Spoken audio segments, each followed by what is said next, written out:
இன்னைக்கு வீடியோ டுட்டோரியல்ல நம்ம introduction to database management சிஸ்டம்னா என்னன்னு பார்க்க போகிறோம். ஸோ இந்த டுட்டோரியல்ல நம்ம என்னென்ன பார்க்க போகிறோம்னா what is database, what is data, what is database management, evolution of database, use of database. So இந்த டாபிக் எல்லாம் தான் நம்ம இப்போ பார்க்க போகிறோம். ஸோ இனிஷியலாக டேட்டாபேஸை பற்றி தெரிஞ்சுக்கிறதுக்கு முன்னாடி நம்ம டேட்டா அப்படின்னு என்னன்னு தெரிஞ்சுக்கணும். அப்போ தான் நமக்கு டேட்டாபேஸை பற்றின கிளியர் வியூ கிடைக்கும். ஸோ ஒன் பை ஒன்னாக நம்ம பார்க்கலாம். இப்போ ஃபஸ்ட்டு டேட்டா. ஸோ டேட்டா அப்படின்னு என்னென்னா இது ஒரிஜினலாக டேட்டம் அப்படின்ற ஒரு வேர்ட்லேருந்து வந்தது தான் டேட்டான்றது. இதோட மீனிங் சிங்கிள் பீஸ் ஆஃப் இன்ஃபர்மேஷன்னு சொல்லுவாங்க. சிங்கிள் பீஸ் ஆஃப் இன்ஃபர்மேஷன்னா தகவல். ஒரு சின்ன தகவலை தான் நம்ம டேட்டான்னு சொல்லுவோம். இப்போ ஒரு பர்சன் எடுத்துக்கிட்டிங்கன்னா அந்த பர்சனுக்குன்னு நேம் இருக்கும், அட்ரஸ் இருக்கும், father name, mother name, gender, இந்த மாதிரி ஆன டீட்டெயில்ஸ் எல்லாம் இருக்கும். ஸோ இதில் ஒவ்வொன்றும் நம்ம டேட்டாஸ்ன்னு சொல்லுவோம். ஸோ அதனால தான் நம்ம ரெஸ்யூமோ இல்லை பயோடேட்டா கேட்பாங்க.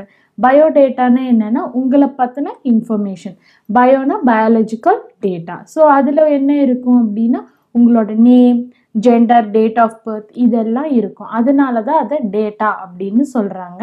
இது இன்ஃபர்மேஷன் அப்படின்னு சொல்லுவோம், ஒரு தகவல்.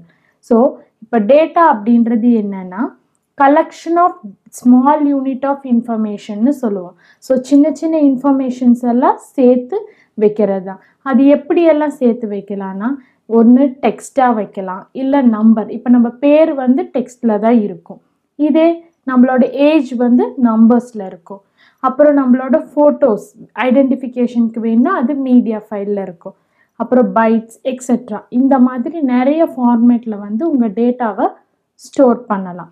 ஸோ இது ஒரு ஃபஸ்ட்டில் என்ன பண்ணுவாங்கன்னா ஒரு பீஸ் ஆஃப் பேப்பரில் எழுதிப்பாங்க. உங்கள் பேர் என்ன, ஏஜ் என்ன, எங்கே இருக்கீங்க எல்லாத்தையுமே எழுதிப்பாங்க. ஒரு 10 பேர்த்தோடதுன்னா எழுதலாம். இப்போ 100 பேரோடதுன்னா அதுக்கேற்ற மாதிரி நிறைய பர்சன்ஸ் தேவை. அதை இப்போ டெக்னாலஜி யூஸ் பண்ணி எஃபெக்டிவாக மாற்றுறதுக்காக தான் நம்ம டேட்டாபேஸ்ன்ற ஒரு கான்செப்டே வந்துச்சு. ஒரு 10 பேர்த்தோட பேரை ஞாபகம் வச்சுக்கிறது ஈஸி. இதே 100 பேருன்றது ஒரு அவங்களோட இன்டெலிஜென்ட் இல்லைன்னா மெமரி பவரை பொறுத்து 100 பேரோடதை ஞாபகம் வச்சுக்கலாம். பட் இதே 1000 பேருன்னா ஞாபகம் வச்சுக்கிறது கஷ்டம். இல்லை எங்கேயாச்சும் எழுதி வைக்கணும்னா நிறைய டைம் ஆகும். ஸோ அதெல்லாம் ரெடியூஸ் பண்ணுறதுக்காக டைம் சேவிங் எல்லாத்துக்குமே கன்சிடர் பண்ணி இந்த டேட்டாபேஸ்ன்ற கான்செப்டை இன்ட்ரடியூஸ் பண்ணாங்க.